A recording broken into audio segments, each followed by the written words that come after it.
And when the days of her purifying are fulfilled, for a son or for a daughter, she shall bring a lamb of the first year for a burnt offering, and a young pigeon or a turtledove for a sin offering, unto the door of the tabernacle of the congregation, unto the priest, who shall offer it before the Lord, and make an atonement for her, and she shall be cleansed from the issue of her blood. This is the law for her that hath borne a male or a female. And if she be not able to bring a lamb, then she shall bring 2 turtles or 2 young pigeons, the one for the burnt offering and the other for a sin offering. And the priest shall make an atonement for her, and she shall be clean. Leviticus 12:6-8. When the woman emerges from those hidden 9 months, carrying in her heart the new name she has conceived, she must bring to the door of her sanctuary 2 offerings, the lamb of the first year and the turtledove. These are not mere rituals of old, they are the very acts by which your own imagination is purified and made whole. The lamb, tender and fresh, is that first blazing vision of who you wish to be. You burn it willingly, surrendering the old self in the flame of faith.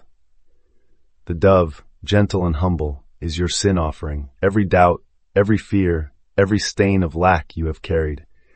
You lay it at the altar of your inner priest, and there is atonement, the reconciliation of your daily consciousness with the one self that you are.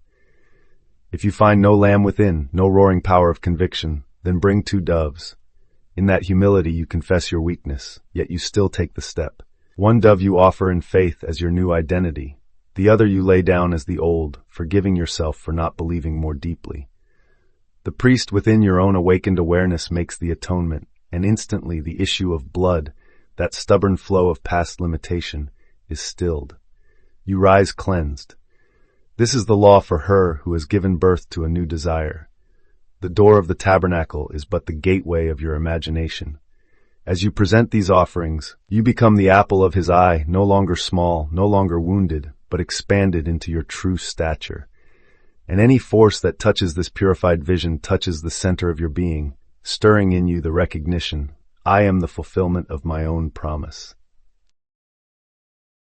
Leviticus 12:6-8 pictures the mind after it gives birth to a new idea or desire.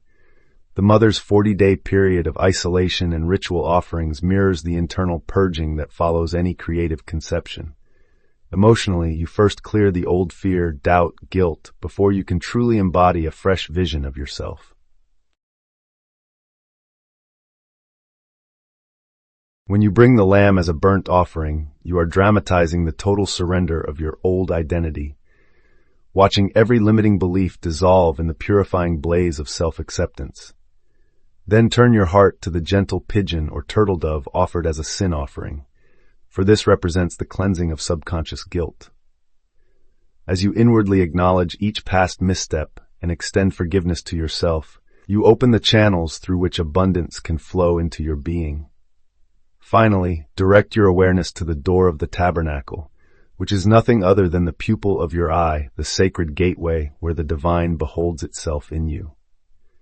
Presenting these offerings at that inner threshold consecrates your emerging self in the realm of pure consciousness, sealing this transformation in serene, unwavering awareness.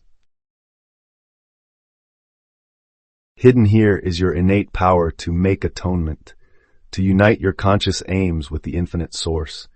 Atonement literally means to be at one. You wield the ability to fuse your imagination, burnt offering, and your resurrected feeling of innocence, sin offering, into a single creative energy. This is the divine juice that reconstructs reality. Enter a quiet moment and picture the inner door, your pupil, glowing with divine light. Mentally lay before it any old stories of lack or regret. See them consumed in a gentle flame, burnt offering. Then invite a dove of pure peace to settle in your heart, carrying away residual guilt, sin offering. Feel yourself clean, whole, worthy. Hold that state for a full minute, the sense of being at one with infinite power. Release the scene, carrying forward the unshakable conviction. I am purified, I am aligned, I am the apple of God's eye. When you consistently perform this inner rite, your outer world will manifest the very judgment you've passed in favor of your perfected self. You have within you both the altar and the sacrifice. Offer them wisely and awaken to your divinity.